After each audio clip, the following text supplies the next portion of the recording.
Captain Gilbert Kibe, Director General of Kenya Civil Aviation Authority. On the 11th of January, an announcement was made by Kenya Airways that on the 28th of October this year, they will start flying to the United States on a flight leaving Jomo Kenyatta Airport and landing at John F. Kennedy Airport, or JFK, in the USA. I would like you to know that this is the most important development of civil aviation in the history of Kenya. It has opened up the North American market to Kenya and to the rest of Africa through direct services. KCAA was the first step of a four-part process that was required to allow airlines to fly from Kenya to the United States. These four steps are as follows. Number one, Kenya, the country, needed to be granted Category 1 status by the United States Federal Aviation Administration, or the FAA. KCAA delivered on Category 1 status for Kenya.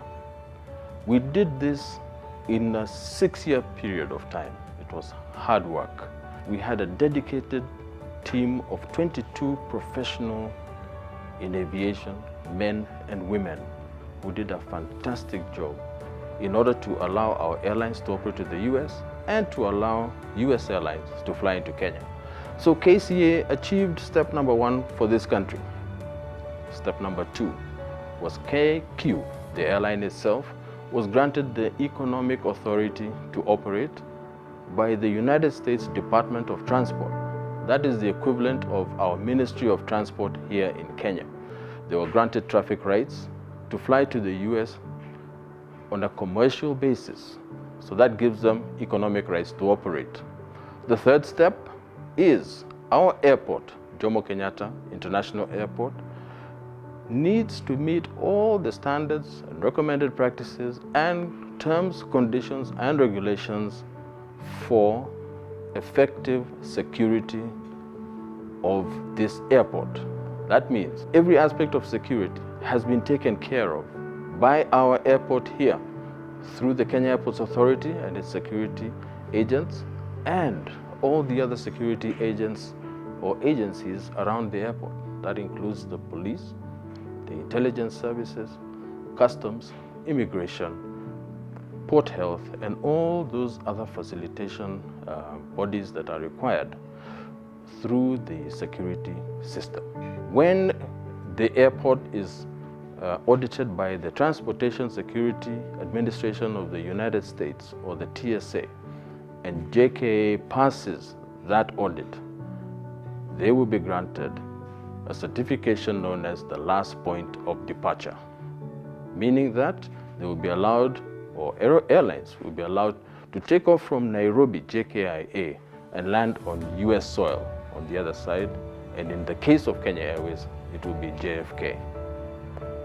The fourth step belongs now to KQ to be granted the technical authority to operate into the United States.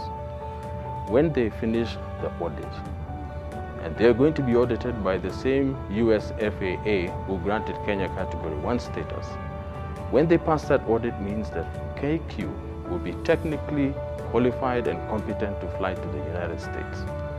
And they will be given a Part 129 certificate, or here what we call it in Kenya, an air operating certificate to fly to the US. That is the fourth and final step. Ladies and gentlemen, that step should be complete on or before the end of April this year. As the DG of KCAA and all the members, starting from our board to our management and all the staff of KCAA, would like to declare that we are proud of Kenya Airways. Congratulations, you guys have done a good job. We know you didn't do it alone. There were very, very many other parties involved, but it is you who is going to carry that passenger to the US. We're booking our tickets for October 28th to be on that first flight. We'll have dinner in Nairobi and we'll have breakfast in New York. And so, we would like to wish KQ all the best for safe and secure air transport of people and their baggage and cargo in and out of the US. Thank you.